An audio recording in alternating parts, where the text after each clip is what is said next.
là, donc suite à ta recherche de maison d'édition, tu as décidé de créer donc, Le Héron Bleu.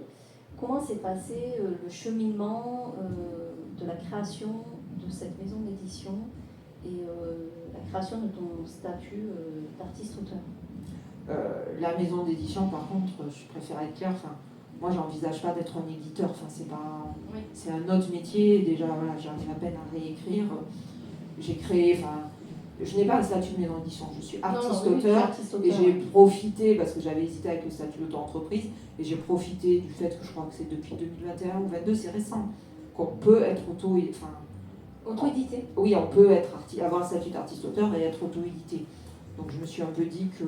Et oui, parce que c'est en lien avec c'est une institution fiscale, je crois. Une question fiscale, c'est l'URSSAF du Limousin depuis, je crois que c'est 2017 ou 2018. Tout livre édité et vendu, en fait, il faut se déclarer en tant qu'artiste-auteur auprès de l'URSSAF du Limousin. Enfin, surtout, on peut, parce qu'au départ, de ce que j'avais compris, c'était interdit. Avant ça, voilà, avant ça, tu créais ton auto-entreprise, mais tu ne pouvais pas le faire en artiste-auteur. Avant ce date-là, c'était impossible. Donc bon, le statut, après il y a tout ce qui est juridique, fiscal, etc. C'est vraiment pas, c'est ce que je fais dans ma vie professionnelle. Alors j'ai beaucoup de mal, c'est assez étrange d'ailleurs. C'est presque épidermique sur cette partie-là, mais bon, il faut quand même le faire. Et après, c'était plus les étapes du livre, on en a longuement reparlé, c'est-à-dire c'était soit aller sur un package, comme je dis, sur Internet, où tu vas déposer, et puis quelqu'un te fait ta mise en page, ta correction, etc. Mais c'est vrai que de fil en aiguille, de se dire, bon, finalement, j'ai pas de maison d'édition, donc j'ai rien derrière moi, autant j'ai ces contraintes-là, de devoir m'investir pour le faire, quitte à m'investir, je récupère ma liberté, quoi. Donc voilà. Et de travailler des gens avec qui j'avais envie de travailler, voilà. Nous, on s'était trouvés sur le coaching littéraire. Après, j'ai eu Fabienne qui a fait cette couverture. De pouvoir discuter avec quelqu'un qui est là, où il se passe quelque chose. Voilà, il y a une synergie qui se passe. Je vois ça dans ma tête. Je veux dire, il y a des trucs dans le livre qui ont pris des heures que personne ne voit, mais ça, ce qui se voit le plus, on s'est appelé, le lendemain, c'était fait, quoi. Après, on a chipoté pour des couleurs, mais voilà. Et à un moment donné, c'est vrai que après j'ai mis beaucoup de temps quand j'ai eu la couverture, mais la couverture me tenait vraiment, dire, t'as la couverture, le titre ça a été plus compliqué, mais je l'avais aussi, puis à un moment donné t'as le texte, le reste.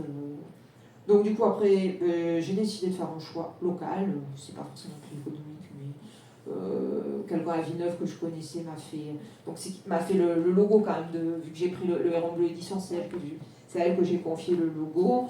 La mise en page. On peut la citer, hein. C'est Isabelle Michel, qui est infographiste à Villeneuve-les-Maglones.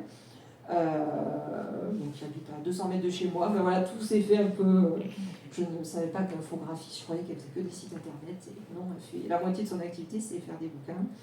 Et finalement, en prospectant, j'ai choisi l'imprimerie à Mourin, à GL. Donc ça me rassurait.